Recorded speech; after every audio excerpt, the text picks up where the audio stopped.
Sounds like we're ready to see if anything is going to be better than this excoriate. We've already got 2 cards, 3 cards, 4 cards, 5 cards, and 5 cards better than excoriate. So pretty stacked pack here. I don't, but I think you can totally defend that pick. Would you, BDM? I got to tell you, people have been so anti-white. You feel like I feel like it's it might have back swung in trend. around. I take the Skyguard. I feel like it's swung around. I feel like you can get it. Okay.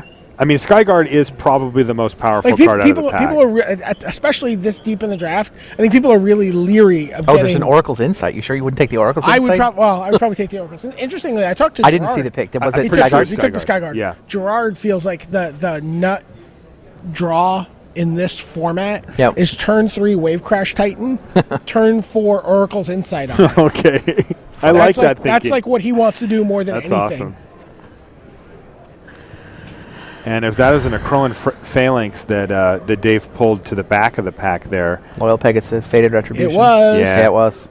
Yeah, so I mean, I think you just slam Phalanx here. I mean, look, you're it's good at on its red own, and even if you're not in red, and if you're in red, it's one of the best cards in your deck. Faded Retribution. Too expensive. There's 2 of those in the pool in the draft here, right? Didn't we see one before? Well, you might have seen one. We might have seen on the this other side one. of the table. You could have seen this one. I thought we saw one earlier. I think it was than that, earlier too. not. I think there's 2. Okay, but yeah, I still have not seen anyone really kind of make that card work in draft. You can't. I mean, you could. Look, the problem is you need to play creatures to block to stay alive till you get to 7 mana. What if you play? Then you play to kill all your creatures. You play all aura creatures, and then Griffin Dreamfinders come after that. Sure. Okay, I'm on board. You made it work. So, Dave, interesting. So he's got a Fearsome Temper pulled to the front, but I also saw him take a look at these blue cards because I think he's got his eye on blue-white here. I got the vibe from what he pulled to the front at the beginning. I mean, the Phalanx is just fine as a 3/3 Vigilance. Yeah. I mean, I wouldn't be shocked if he just took Fearsome Temper here, as he does have the Phalanx, so he has an incentive to be I would take Acolyte's Reward. You like Acolyte's Reward here? Yeah, I like very nice. nice. I like that card a lot as well. I do too. I mean, when it goes off, it goes off, and he's already a couple of steps into that. 2 white permanents. I mean, it's mildly doesn't situational. like Shining Shawl. I'd rather take it, 4th or 5th, but yeah. There's an Oresco Sun Guide. Yeah. Stick to white. I mean, all his picks so far are white. You're getting fine cards here. You're pretty happy if you come out of Born of the Gods with 6 really solid playable curve holders. Yeah. The Nyxborn Wolf is better than the Sun Guide. Stratus Walk might be better than the Sun Guide, but all his cards are white. So he's Sun Guide. Yeah, probably better than Stratus Walk. Makes his Acolyte's Reward better. I like the Sun Guide a lot. It's good. It's solid. I mean, I like a Traveling Philosopher more than most people. This is so much better than Traveling Philosopher. Yes, exactly. Wow, Fall of the Hammer's still in this pack.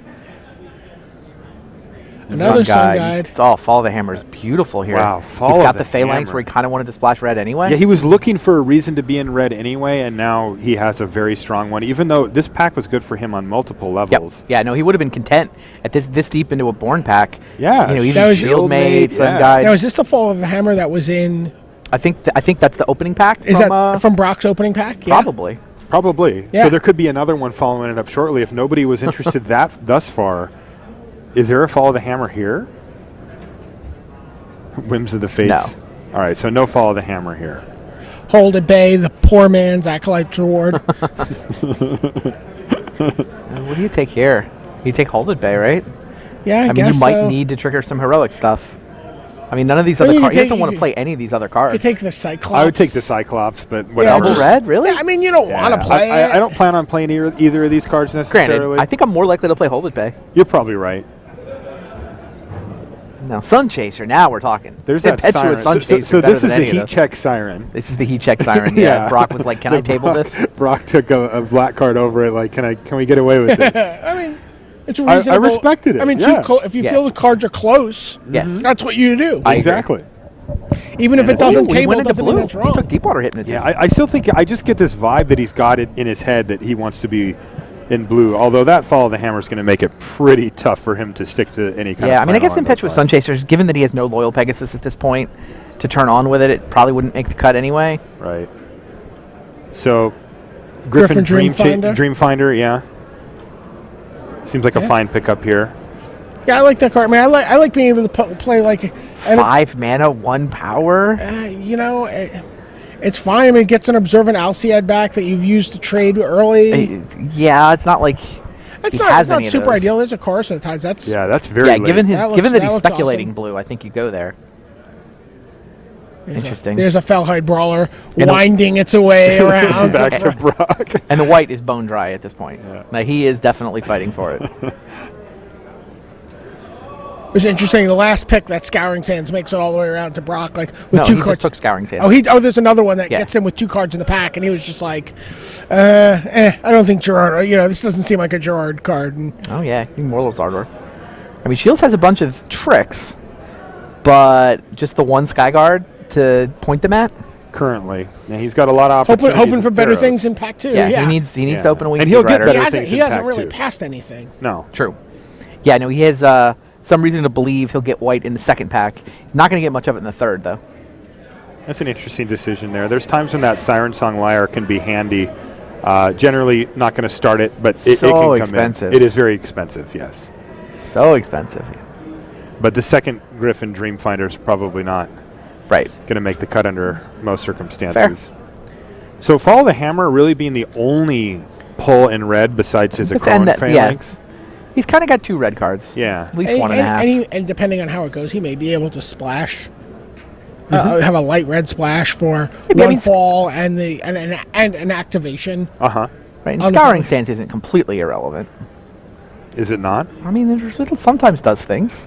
A lot of one-time. I haven't seen it do format. things yet. That's. I mean, it theoretically does. Although it does things against him. I've had my Pegasi scoured. Oh, away. you have? I've had it happen to me. Oh, and I wanted to be angry at my opponent, but I was just like, I'm just jealous of you right now. I am just so jealous that you got to do that. He's like, it was pretty exciting. Like, this is what the poor man's filed light. Stream these. Like, I want to see this. I want to partake in this agony.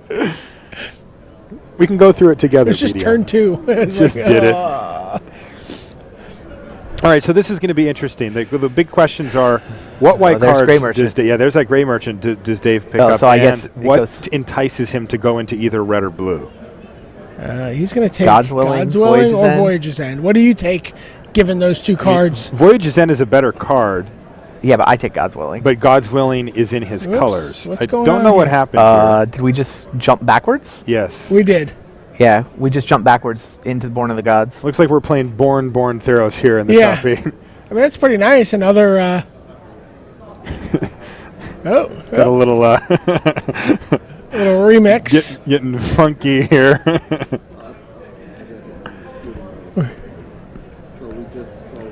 We just saw the first pack, and we were just about to start on the second pack. Of Theros. Of Theros, yeah. The first pack of Theros.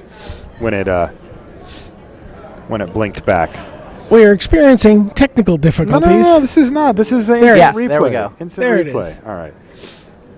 So I think that Voyage's End is a better card, but being that he's already significantly invested in take white, God's Willing. You probably just God's Willing and play I take it safe God's Willing here.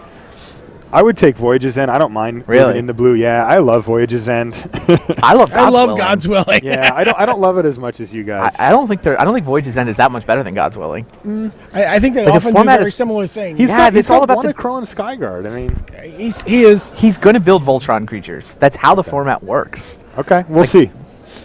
I like being able to. I mean, if the format works that way, you also want Voyage's End so that you don't lose to them.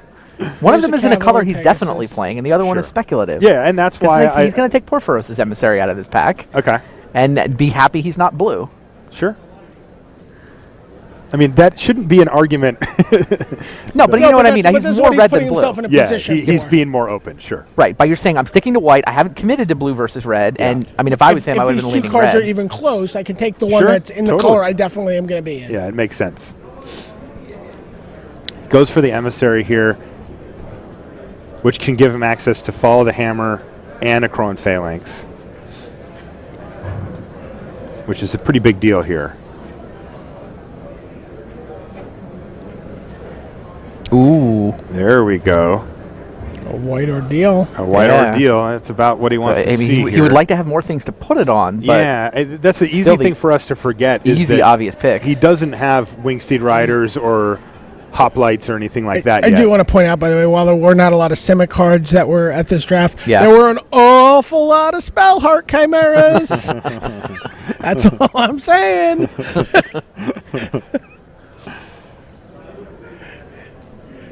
There's 5% of the population at home nodding. Just nodding along with you.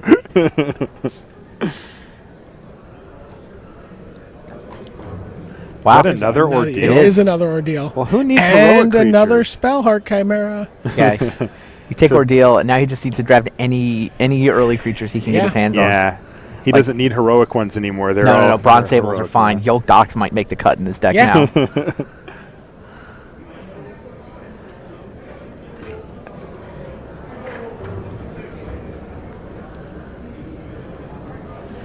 I mean, he doesn't know it at this point, but also those ordeals match up pretty nicely against a couple of gray merchants. Oh, that's true. Cavalry Pegasus into the deck. Yeah. Oh, Battlewise Hoplite into the deck. Yeah, I feel like that ship may have sailed here. I agree that ship may have sailed. Yeah. I think I Cavalry Pegasus here.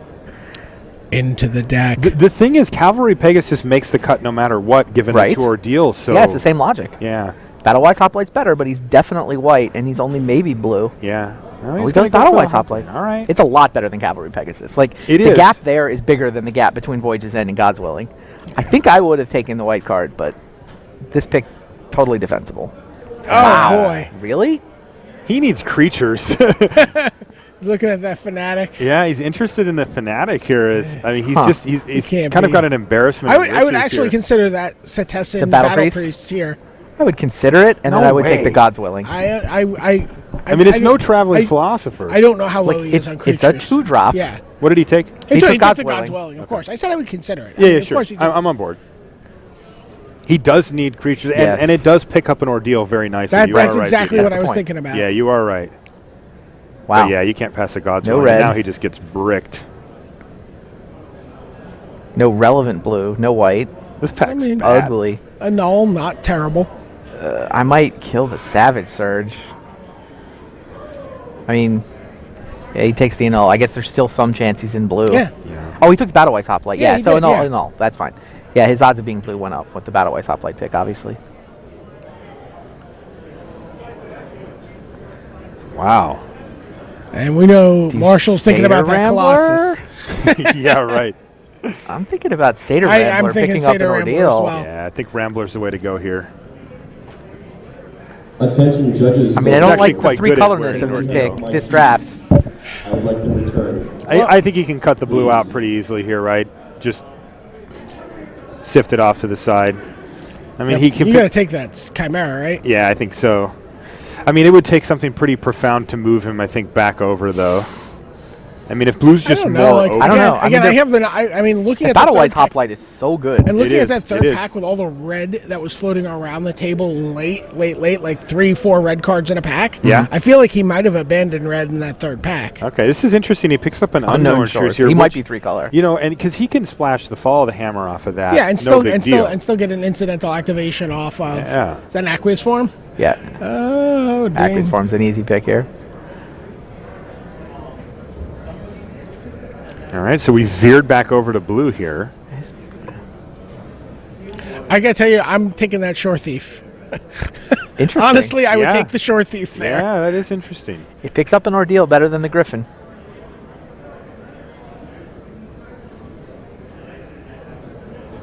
And he's going to encourage the player to his right to play a Wanderer. So the question is actually still open about whether he should be in red. It is not clear. clear. He should be in blue. It looks like he may be leaning towards blue-white and then a little bit of red. There's some cards that you can get away with. That looks like he's red-white, maybe a little bit of blue. Okay. No. The problem is like he's solidly 3-color. No, I think he's just gonna. He's looking to shave red cards out. Over the rest of the third pack. Yeah. I think he's white-blue. That's what I'm thinking too. He's got the Chorus of Tides. And Chorus of Tides with Unknown Shores. He's got the Prescient Chimera. But Fall of the Hammer with Unknown Shores is pretty reasonable. Do you think he's blue-white? Maybe splash the hammer. Maybe splash the emissary. Yeah, if he wants the emissary. I mean, remember the thing that we have to keep in mind is the emissary is easy to splash because you're going to get it's a 7-drop exactly. Yeah, but you can't splash it off of Shores. No. Because now it's an 8-drop. I don't want to splash anything off Shores. Yeah, me neither. I'm not a Shores fan. I don't like Shores either. Only deck I've ever put it in was my one Chromantic War but experiment. We did see in the feature match area an opponent player who's like, he's like turn 1 Forest, Then he's like, turn 2, Unknown Shores, make white, play right. Yoked Ox. Here we go. So here's Observant Alseid, which seems to be a pick. I like Hopeful Eidolon. He also, though, has a Labyrinth champion there, too, if you want to. He wants a Zag. Yeah, but I mean, I think those other 2 cards are. He's also got a Dragon Mantle. Excellent. Yeah, Hopeful Eidolon can pick up an Ordeal. Like turn 1 Eidolon, Hopeful Eidolon, turn 2 Ordeal is just fine. I mean, that's not mode A, but it gives you that option. I like Hopeful Eidolon here, too. Yep.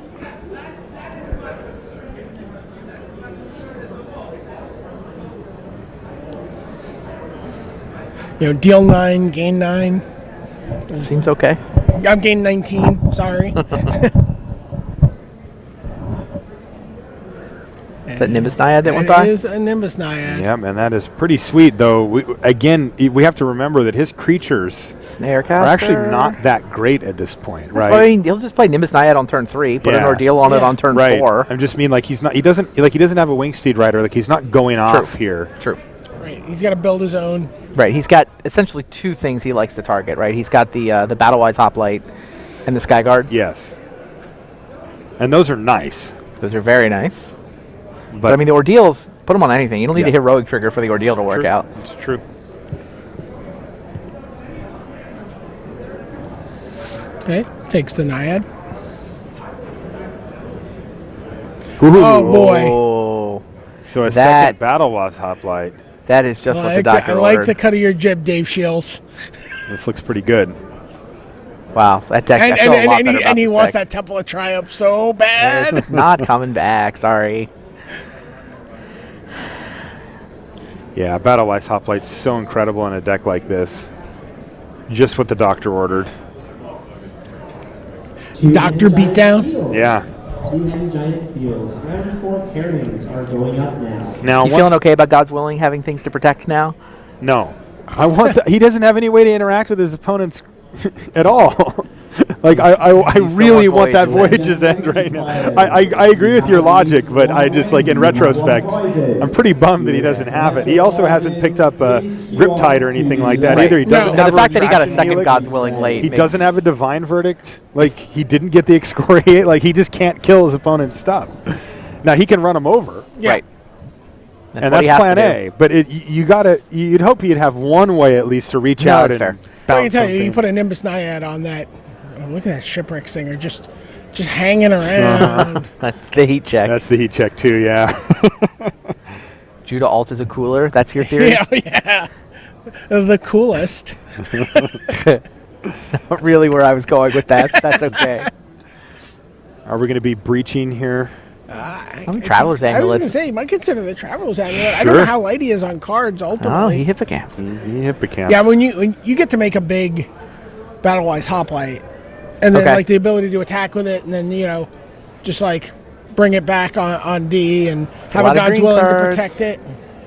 He has a Coastline Chimera, but things have dried up pretty significantly for these last 2 packs for him. It's not a green cards, but they're not really. I mean, the Vulpine Goliaths. Yeah, fair enough. Sweet, is that what you were going to say? It's a ground dragon. What do you want? Foxy. I watched David Ochoa play Vulpine Goliath. It was turn 5 Vulpine Goliath in the last round, playing against Ogrenz for top 16. And he then was like, this is not good enough. He followed it up with Arbor Colossus. Oh, jeez. Yeah. Lagana Ben Elder over Afara's Warden? Yeah, I think so. I think you just abandon all dreams of interacting with your opponent's board and just try to interact with their life total as much as possible. Just interact with the red zone? Yes. So he just had Yoked Ox. Speak of the devil. Battle Priest, obviously a lot better. Yeah. Wow, there's that other Shipwreck Singer. Yeah. The other one that made it that far. I know. But couldn't get that last leg back to halfway there. Back to Brock. He's looking at Gainsay. I think Battle Priest. Yeah. Yeah, for the same reasons you said earlier. Yeah. Gainsay would interact. That's not the theme of this deck. Yeah. It's off theme.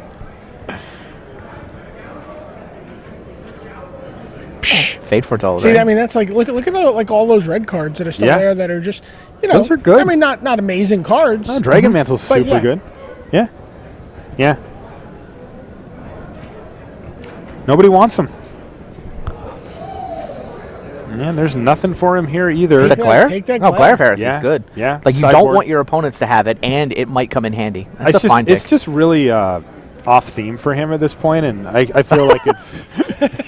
Fair enough. I feel like it's... I mean, he doesn't have to play it. He can just counter draft. It's a shameful act to board that in. Laguna Bend Elder's better than Evangel, right? Yes. Absolutely. He's going to probably play this deck fairly land tight. Yeah. Oh, now he's forced to pick something that interacts here, but they're both for the sideboard. Pretty mediocre, yeah. Interesting he took the Vanquish the Foul there.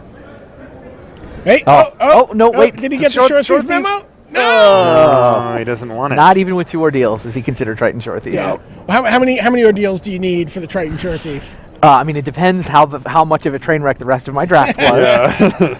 2's not enough. 3's getting there. I have played Triton Short Thief in a triple ordeal.